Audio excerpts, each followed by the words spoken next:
Tonight, when the sun goes down, you are going to do something you have done every single night of your life.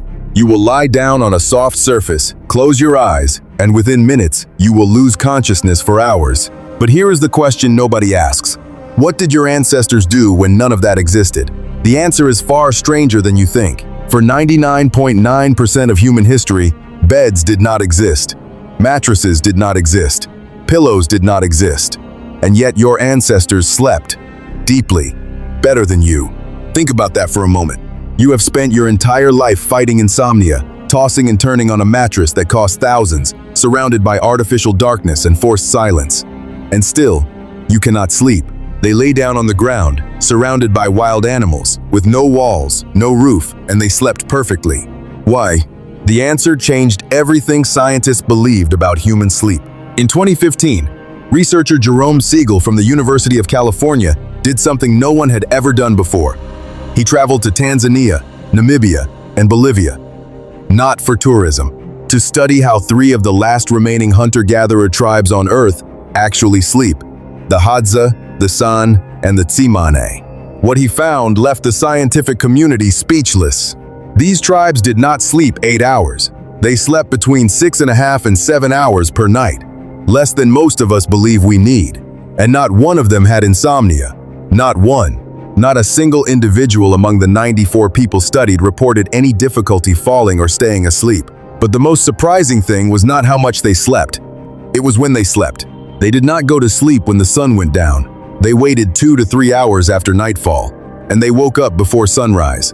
Not because they had an alarm, but because the ambient temperature dropped to its lowest point just before dawn. And that drop in temperature was the signal their bodies needed to wake. Your body still does that.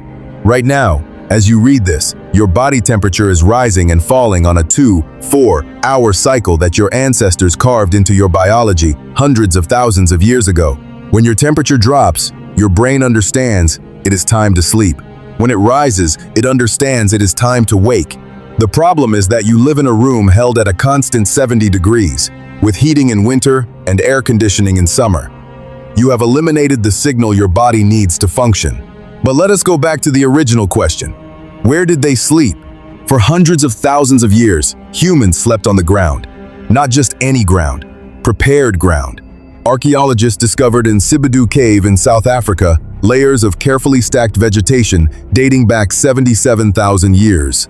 Leaves from trees with insect-repelling properties. Dried grass. Branches from medicinal plants. Your ancestors did not sleep just anywhere. They chose carefully. They prepared their space. They thought about their sleep with the same seriousness with which you think about yours. And they did not sleep alone. This is crucial. Humans are social animals, even in sleep.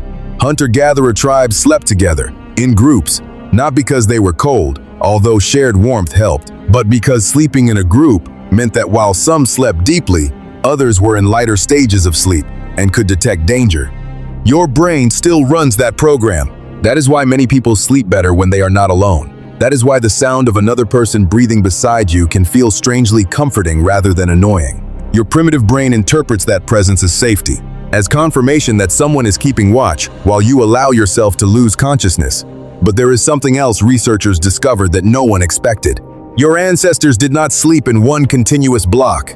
Researcher A. Roger Ekirch of Virginia Tech University spent decades studying historical records, personal diaries, medical documents, and literary texts from the medieval period. And he found something systematic. Before the Industrial Revolution, humans did not sleep 8 hours straight. They slept in 2 separate blocks, divided by a waking period of 1 to 2 hours. It was called the first sleep and the second sleep. People went to bed when the sun set. They slept for approximately 4 hours. Then they woke up. During that middle hour, they talked with their partners, prayed, wrote, had sex, visited neighbors, or simply lay awake in the darkness with their thoughts.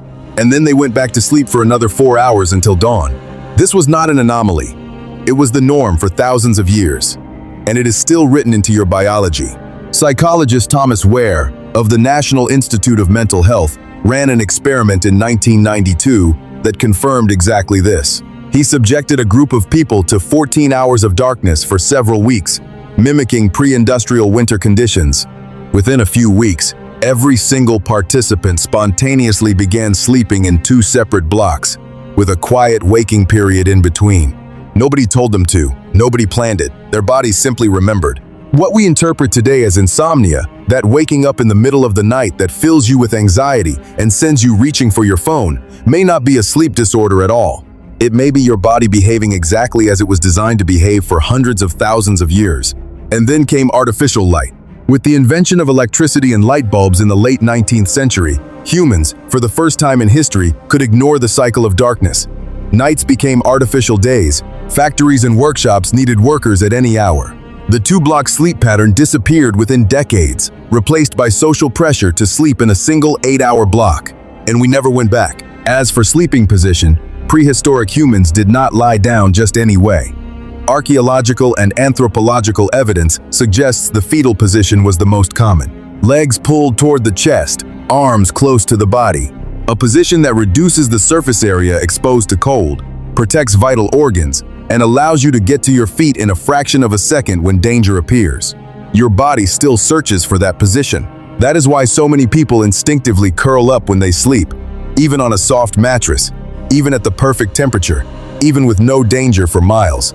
Your primitive nervous system is still calculating, unconsciously, the best position to survive a threat that no longer exists. You are a hunter-gatherer, sleeping on a memory foam mattress. But the bed was not always a symbol of rest. For centuries, it was a symbol of wealth and power. In ancient Egypt, the first beds elevated off the ground appeared around 5,000 years ago, and they were reserved exclusively for royalty and priests. Tutankhamun had a bed made of ebony, inlaid with ivory and gold. Peasants still slept on the ground. In medieval Europe, the bed was the most valuable object in a home. It was inherited. It was included in wills.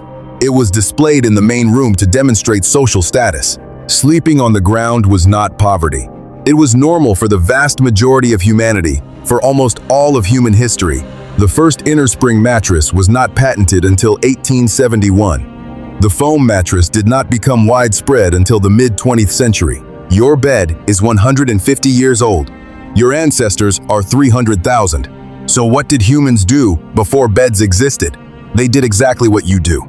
They found a safe place, prepared their space with whatever resources they had, surrounded themselves with people they trusted, and let their bodies guide them toward unconsciousness, using the oldest signal in existence, the drop in temperature as the world grew cold. The difference is that they listened to that signal. Tonight, when you lie in your bed and sleep does not come, remember this: you are not broken. You do not have insomnia. You are simply a 300,000-year-old animal trying to sleep in a world that has existed for 150. Your body knows exactly what it needs. The problem is that you stopped listening centuries ago.